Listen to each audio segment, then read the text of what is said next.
There is one exception to his secret mission as the Messiah.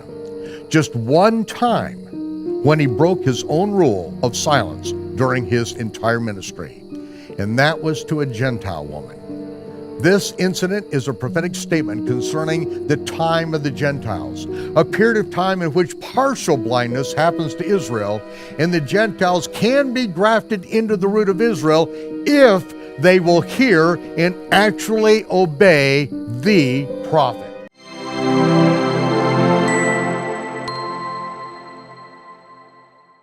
Not one person, not a stepfather or even his mother, ever called her son Jesus Christ. The term Christ or Christos comes from the Greek word Christos, which means to smear with animal fat, which is how the Greeks preserved their leather battle gear. Christos is remotely similar to the Hebrew term Mashiach, which refers to the one who is anointed with olive oil to be the king of Israel. Though Mashiach is transliterated into the Greek text of John 1:41 and 4:25 as Messias, they are the only times that the transliterated Hebrew word is used in the Gospels. And both times the Greek text adds the explanation that Messias means Christ. On the day of Pentecost, Peter acknowledged Yeshua's role as the prophet by quoting Moses. Throughout the Gospels, Yeshua constantly refers to himself by quoting the prophecy of Moses. The people repeatedly referred to him as the great prophet who should come into the world, an unmistakable reference to Moses' prophecy.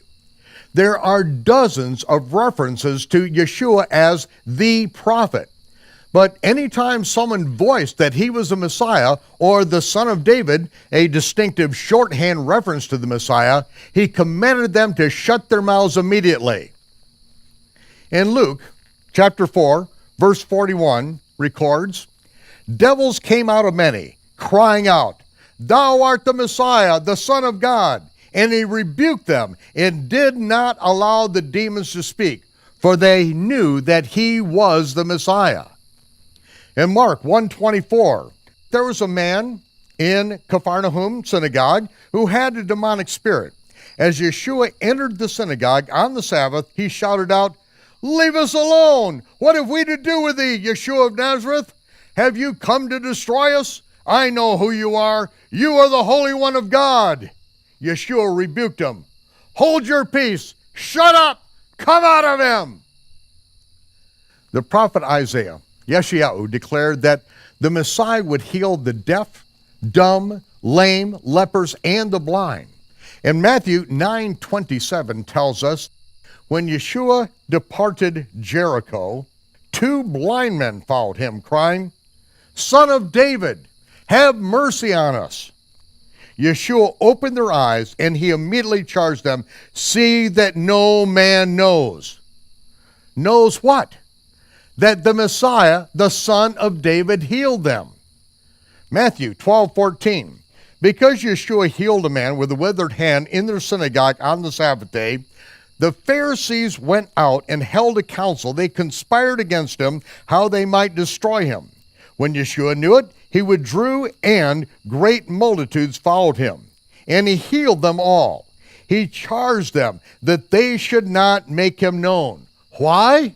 That it might be fulfilled which was spoken by Yeshayahu the prophet, saying, "Behold my servant, whom I have chosen, my beloved, in whom my soul is well pleased. I will put my spirit upon him, and he shall show judgment to the Gentiles. He shall not strive nor cry, neither shall any man hear his voice in the streets. A bruised reed shall he not break, and smoking flax he shall not quench, until he brings forth judgment unto victory. Then he will rule the rod of iron. And in his name shall the Gentiles trust." The Messiah's first mission was covert. He had to accomplish it behind the scenes as the prophet, the suffering servant who voluntarily pays the death penalty for the nation of Israel who broke the blood covenant at Mount Sinai. He who knew no sin died in the place of the guilty party. After this is accomplished for Israel, the Gentiles will have their opportunity to trust and obey him.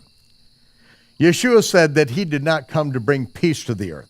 He came to bring a sword, the two-edged gospel of the kingdom.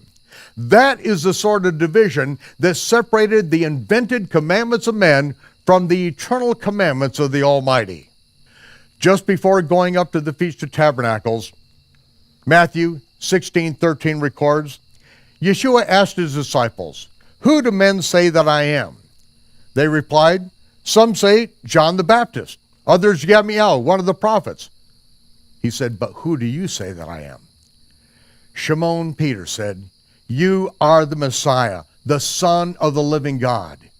Yeshua answered and said, "Blessed art thou, Shimon, son of Yonah, because flesh and blood has not revealed this to you. I didn't show it to you, but my Father in heaven showed you." Then he charged all of his disciples that they should not tell anyone that he was the Messiah. From that time forward, Yeshua began to explain to his disciples how that he must go up to Jerusalem and suffer many things of the elders and chief priests and scribes, and be killed by the Gentiles, and be raised the third day. There is one exception to his secret mission as the Messiah. Just one time when he broke his own rule of silence during his entire ministry, and that was to a Gentile woman. This incident is a prophetic statement concerning the time of the Gentiles, a period of time in which partial blindness happens to Israel, and the Gentiles can be grafted into the root of Israel if they will hear and actually obey the prophet. Shalom, Torah fans. Give this video a thumbs up and share it with a friend. Tap the subscription button and the bell icon, and I promise to update weekly with in-depth biblical research. Be sure to download the new michaelrood.tv app for both mobile and home devices for even more commercial-free content.